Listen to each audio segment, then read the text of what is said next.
Food and wine dates announced, and Disney is now charging guests for overnight parking at on-site hotels. That and more Disney news coming up in What in the World for March 19th.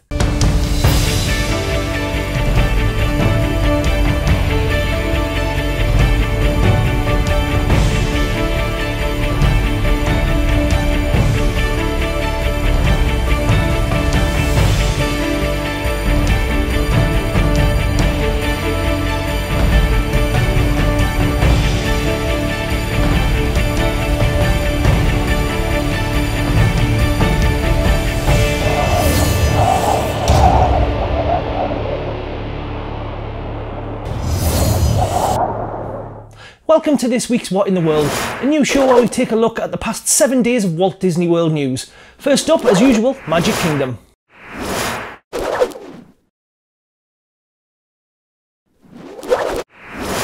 Earlier this week, WDW News Today provided us with some aerial footage of the Tron construction site.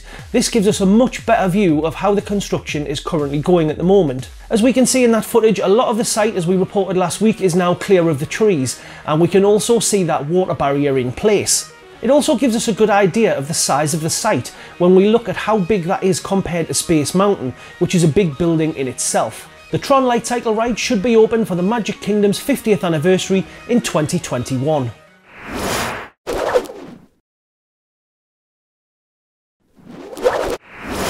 First up in Epcot news this week, Disney opened up a hole in the back of Ellen's Energy Adventure to support the Guardians of the Galaxy coaster.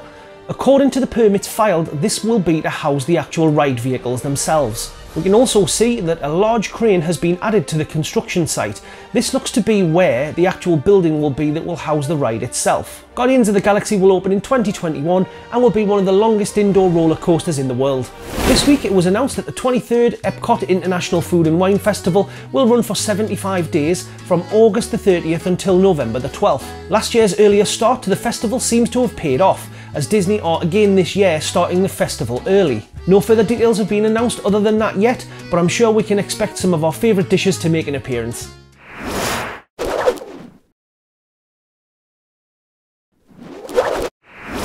So in last week's show we spoke about Disney's new transportation system, the Disney Skyliner.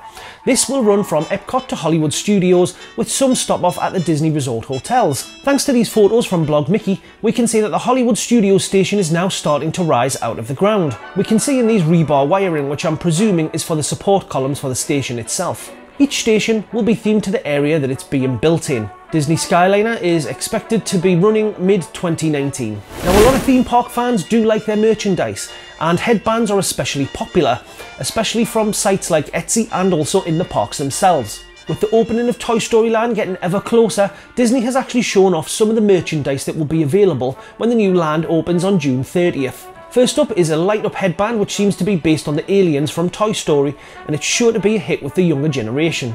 We can see in the video that the eyes light up, but they also move when the headband is shaking. The second headband that was shown off was based on Slinky Dog. Now, I myself wasn't too keen on the design of this headband, as I don't think it looks too much like Slinky. However, let me know what you think of this in the comments below. Now, surely everyone must remember Andy's squeaky friend Wheezy from Toy Story when he was cast aside. Well, it seems Wheezy is making a little bit of a comeback, as this week Disney showed us that he's been added to the cast of Toy Story Land along with Jessie, Rex and Slinky Dog. Disney didn't show us exactly where this was placed. However, if we look at these construction photos, we can see what looks like to be the book here where Wheezy is standing, and this is just across from Toy Story Mania. It won't be long until we find out, however, as Toy Story Land is opening on June the 30th.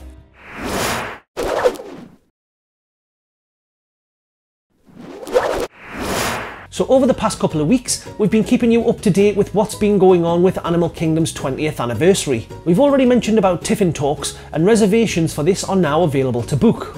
Tiffin Talks are an intimate dining experience that let you try specialty food and drinks, along with some talks from animal and conservation speakers. One of the speakers will be Joe Rohde, who had a massive hand in building Animal Kingdom. However, this event is currently sold out. Tiffin Talks is a separate ticketed event and costs $165 including tax and gratuity. Talks begin at 5:30 PM from April 22nd until May 5th, and park admission is not included in that price.